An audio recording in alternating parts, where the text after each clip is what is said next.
Hold it, Dad. There you go. You keep hold of them. They're the winner.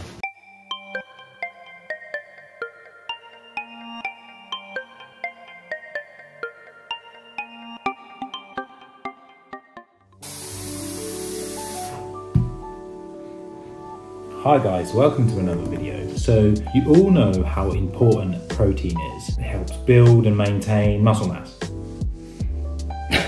It's satiating, so it can aid you in weight loss. It aids in recovery and repair. Amino acids are basically the building blocks to our body, so we all know it's important. So I'm not going to get into that. There's plenty of resources and other videos online that cover that. I'm going to link you a decent one by Jeff Nippard who covers it in great detail. But yeah, it's important stuff. It's one of the 3 macronutrients, so you can't miss it out. You definitely want to be eating protein. But that always leads to the question of, how much protein do you need? Now, this is a subject that has been debated extensively online, but from what I can tell, it's somewhere between 1.5 to 2 grams of protein per lean kg of body mass. For me, that's roughly about 75 kgs where I'm sitting at the minute. So if you do the maths, it's somewhere between 110 and 150 grams of protein for my lean body mass. See, I didn't want to get into it, I'm definitely getting into it, but never mind. So for argument's sake, about 130 grams of protein I need. If you divide that by about 4 meals, which I'm eating a day, that's roughly 30 to 35 grams of protein. You know, I don't track calories anymore, but I just generally have that in the back of my head as a sort of rough guide of how much protein I should be eating per meal and therefore how much per day. But it can be debated and argued till the cows come home, but generally you want to be mindful of it, but don't lose sleep over it. If you're eating a balanced meal which contains a portion of protein per meal, you're going to be good. Which leads me on to the topic of this video, hidden protein. When I first turned vegan or went onto a plant-based diet, the questions you get asked all the time, and you even start asking yourself is, where am I going to get my protein from?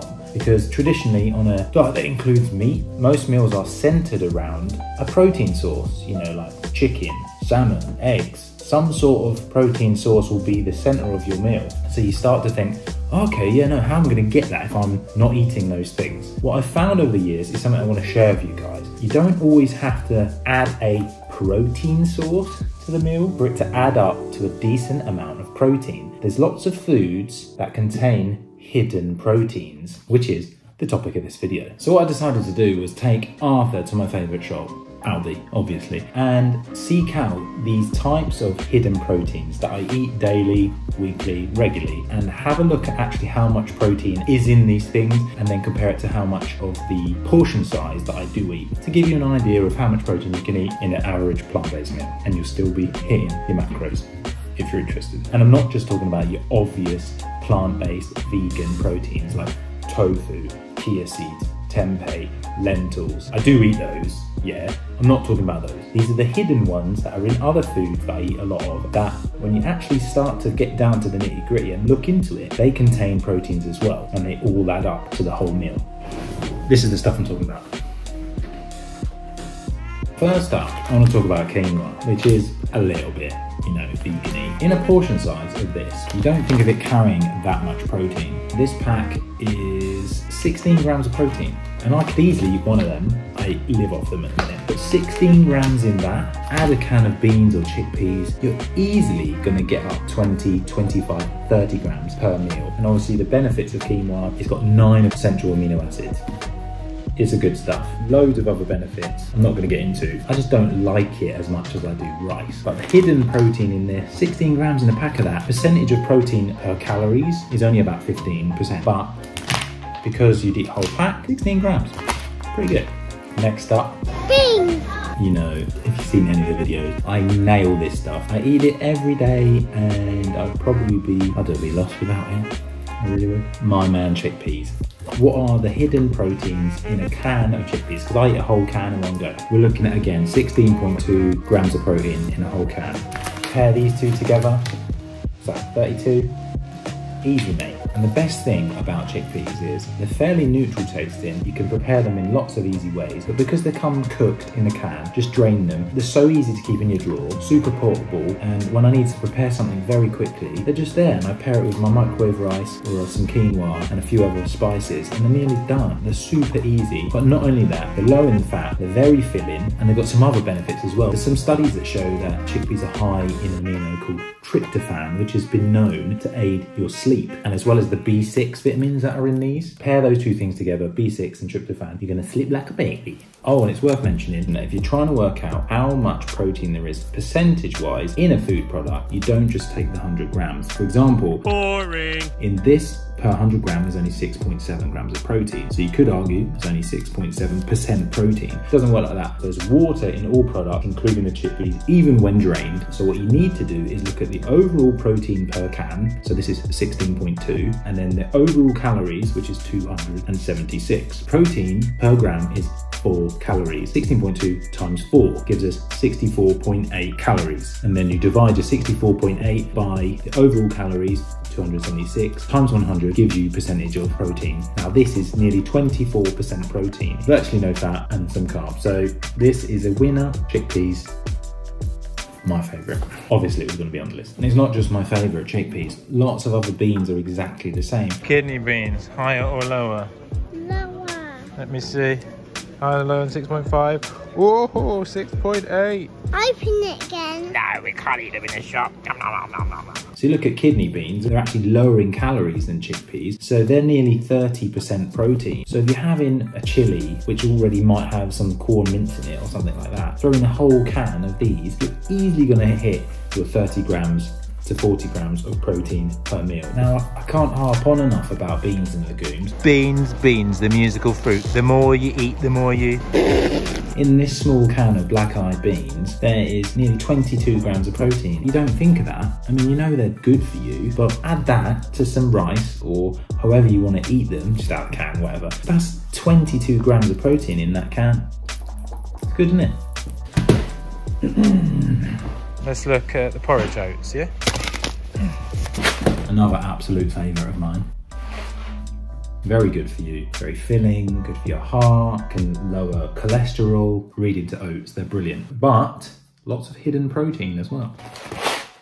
So I've just done the maths, and percentage-wise per calories, oats is only around 11 or 12% protein, which doesn't sound much. But the fact that you eat a lot of it, I could easily eat 150 grams per serving. On the oats alone, that's 16 to 17 grams of protein just in the oats. That's not the milk or anything you might add to it, nuts, nut butters, whatever. 16 grams in something you don't even think about. Oh, there's no protein in that now, I need to have a shake with it, a protein shake. No, don't worry. You've got 16 grams in here. Good old oats, filling, pretty calorie dense. They're a lot higher in calories than some of these other things, but I don't initially think, oh, in a bowl of porridge, just the oats itself, there is 16 grams of protein. Now, if you look at the milk I'd add to it,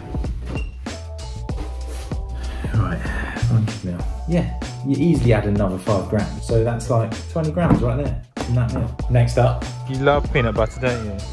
Hold it. You look after it, take care of it. Nuts and nut butters. Now, you have to be careful here because when you look on the back, you see per 100 grams, 30 grams of protein. Great. But you don't generally eat 100 grams of peanut butter at a time. So again, this is what you have to take into account. Calories per amount of protein you're eating versus the calories in the serving size. So per 15 gram serving size, you got 4.5 grams of protein and 94 calories. Now, I definitely eat 30 grams or more than that, let's say 45. So if I do the maths, you're up at somewhere around 20% protein and per serving size, easily about 15 grams of protein. You don't think about that, do you? And if you pair that with my next thing, you're gonna easily get a meal with 30 to 40 grams of protein. Plus, I love nut butters. I basically have this about 2 to 3 times a day. Eat for breakfast on 2 slices of toast, maybe a sandwich with it in, stir it into my yogurts, I stir it into my porridge. I love it. And nuts are just really good for you. Can you see the almonds? No. Now, depending on what type of nut you prefer, peanut, cashew, almond, protein content can vary from anywhere to 20 to 30%. I think almonds being on the higher end, but it's much of a much-up, to be honest, I think. Just eat what you prefer. Just bear in mind, it can be high in calories if you start to eat loads of it because of its fat content, but in general, peanuts are an excellent source of vitamins and minerals, and they've got that hidden protein in there as well. And if I were you, I'd try and get your nut butters in 100% raw peanut nut form, i.e. no added sugars or oils, etc., because you're getting all the goodness. And little known fact is the skin of peanuts is very rich in antioxidants like fruits and berries. So yeah, if you get your 100% nuts with skins in a butter, added benefits again. Bread. Oh, you love bread, don't you? I'm not home. Bring it home. Bread, like I said, hidden proteins as well. Doesn't matter what sort of bread. Well, it does. You can get some better bread than other breads, but generally when you look at a slice of bread, lots of hidden protein in there. So per 47 gram slice, 111 calories, 5 grams of protein. I eat generally 2 to 4 slices at a time. That's 20 grams of protein just in 4 slices of bread. Pair that with my 15 grams of protein in my peanut butter, that's 35 grams of protein in 2 peanut butter sandwiches with loads of anti-vitamins, loads of antioxidants, B vitamins, all the stuff that you get from your nuts. They fortify a lot of breads with B vitamins as well. So you get quite a balanced meal for something that is plant-based and doesn't contain a meat source and, you know, a protein source. 35 grams in 2 peanut butter sandwiches. That is impressive in my opinion. And if you are interested, I've done the maths, and bread, well this bread in particular, is 18% protein. A lot of people are scared of bread because of gluten, but gluten is basically the protein found in wheat. If you're not familiar with something called seitan, it's a very versatile form of plant-based protein, which they now take the gluten from the bread, turn it into another meat substitute source, and it's just dense gluten protein. So people scared of it take out the bread and they sell it as some sort of food supplement protein source, which is awesome, but don't be scared of bread. Seitan's nice as well actually, it's quite meaty, but I suppose my point is there's protein in bread. Whoever wants to come in. Come on in, mate. Come say hello. Don't get on the table, don't tell mum. You alright? Make a video. What do you want? You want to get down? Good boy. So if you hear any noises, it's him. I think that's it. What else is going on? Oh no, there is another one. Hold on. Peas. Particularly, I like petit pois because they're a little bit sweeter. Right, per 80 gram serving, very low in calories, 67 calories per 80 gram serving, and 4.4 grams of protein. So I've just done the maths, and because they are low in calories and relatively high in protein, percentage-wise of protein in peas is 26%, which is massive. That's up there with like certain meat products. You don't really a massive amount each time. Let's say 100 grams, you're looking at somewhere only about 6 grams of protein. But the thing is, you add that to that with that, for example, which I do all the time. You've got a meal, what did I say? 6 plus 16 plus, what did I say? Another 16. 16, 32, 38 grams of protein. That, and that. No meat in it, no real protein sources, like, obvious ones, but that is 38 grams of protein. And it's insanely cheap. 50p, 60p. Don't know, what, pennies? Let's just say under £2, 40 grams of protein, almost. Loads of goodness in there as well. Peas are so good for you, they're good for your gut health. In general, you want to be eating peas. Ooh, actually a nice day, we're nearly at the end of September. Another benefit of peas that you don't think about is that they're actually really high in vitamin C and zinc, which helps absorption of vitamin C. By adding them to a meal, you're just improving the overall quality of the meal, as well as a little bit of hidden protein. So that's all I wanted to share with you guys. I wanted to show you that on a plant-based diet, you still can easily get your protein, and you don't have to look far. You don't even have to overthink it. It's hidden in lots of places. So if you are thinking about changing to a plant-based diet, even not full-time, just part-time, don't worry, you'll get your protein. Just make sure you're eating whole food, plant-based sources, and there'll be protein in there. That's the general point of this video. Now, if I had to narrow it down to 3 things, my winners would be chickpeas, nuts or nut butters,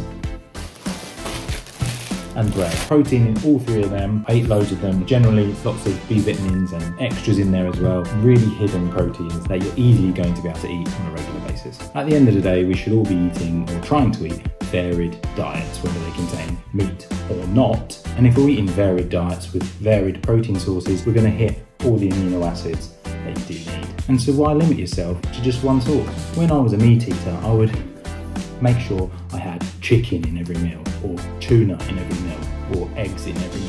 One, that is boring and very bad for the planet, and becoming a veggie really opened my eyes. When I go out for dinner, I don't have to just look at which is the meal with the most amount of protein in it, because all I'd want would be the meat protein source. Doesn't matter, it's in everywhere. So basically, it's like I've already said in many videos already, eating a varied plant-based diet doesn't have to be complicated. But remember, protein is important, we do need to eat it, but you don't need to faff around counting calories. It's hidden in all the good things that we should be eating.